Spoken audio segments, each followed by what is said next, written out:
Hey guys, me again with another YouTube video.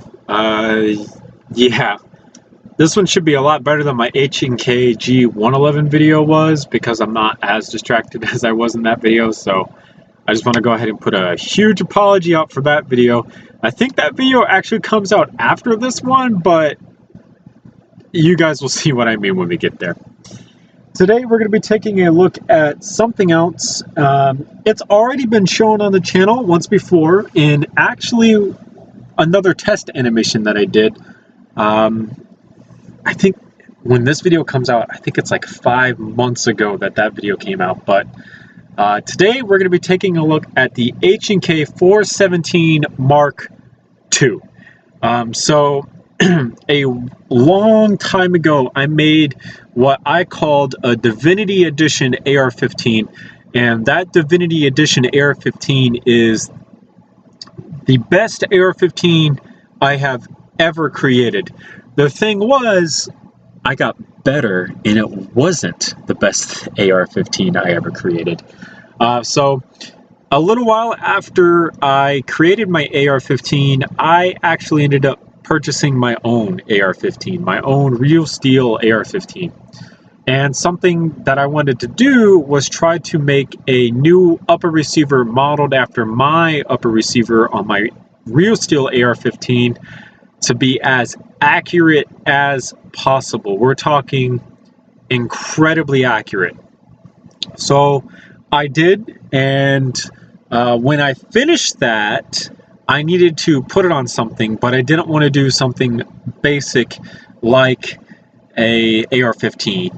I'm in the process of making the GIGN loadout at the time of recording this video, and something that I needed to do was make a new H&K 417 for that loadout. So, because the H&K 417 is basically just a bigger 416, I went ahead and decided to take that and use it for what I needed it to. Hold on one moment.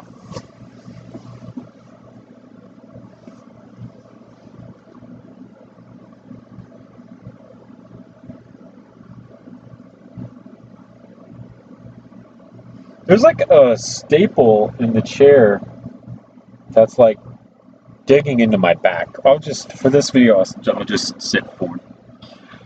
So this is kind of a picture in the middle of the process of me doing this to be able to get everything scaled accurately enough and making it look proper. So something that you might be able to notice is that there's actually a 1 plate wide gap here, and that's because LDD for some reason was not letting me fill that in like it should have been letting me fill that in. So you can see that this is still based off of the Divinity AR-15 lower receiver and buffer tube is what's going on here. This has been slightly modified. The 417 has a longer end on this side of it, so this one is slightly longer. It obviously has a lot bigger magazine well because it's shooting a lot larger caliber of round, but this is still using pretty plain AR upper, and it has its own style of handguard. So that's what is going on here in this image. And then when we come over, we get to the actual rendered image inside of Studio 2.0, and this one obviously has everything nice and finished. So it has the H&K 417 stock as seen in Rainbow Six Siege. It has the brass deflector, forward assist, the 417 H&K style of pistol grip, so it's the rounded version instead of just a straight vertical version, the 417 magazine, and then the handguard and everything like that. So this is a lot closer to the 417 than my old 417, and I'm a lot more happy with this one than that one. So if we go ahead and take a look inside of LDD, you can see that there is still a plate gap here, but that is simply because of LDD. If you were to have this in real life, this would be a lot different. So we're actually going to start with the muzzle and work our way backwards. So you can see when I originally designed this, I designed this with a 3 stud wide barrel, which is these tire pieces in here. And that's actually too oversized for the 417 based off of the images that I was using from Rainbow Six Siege, from the in-game images. It's actually more of a 2 stud wide. So I went ahead and deleted out the tire pieces over here so we get the 2 stud wide, because all of these on the inside are just cylinder pieces, as you can see.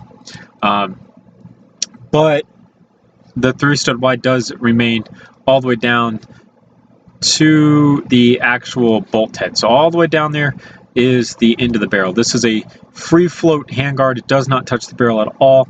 The barrel locks into place right about here. So that's that. Handguard shaping is pretty basic. 3 stud wide rails all the way around. Nothing too incredible going on here. Nothing too complex. Pretty basic stuff. For the upper receiver, we have a 3 stud wide upper receiver, and then it's actually using the curved bow slopes on the sides to get the actual thickness. That's measured to the AR-15 that I actually own in real life. That is as accurate to an AR-15 upper receiver as I can get. It is insanely close to being a real AR-15 upper. Bolt is designed kind of like the one seen in game. It is separate from the charging handle, so you can pull this back and then you can lock the bolt into place using the bolt catch. Pretty simple.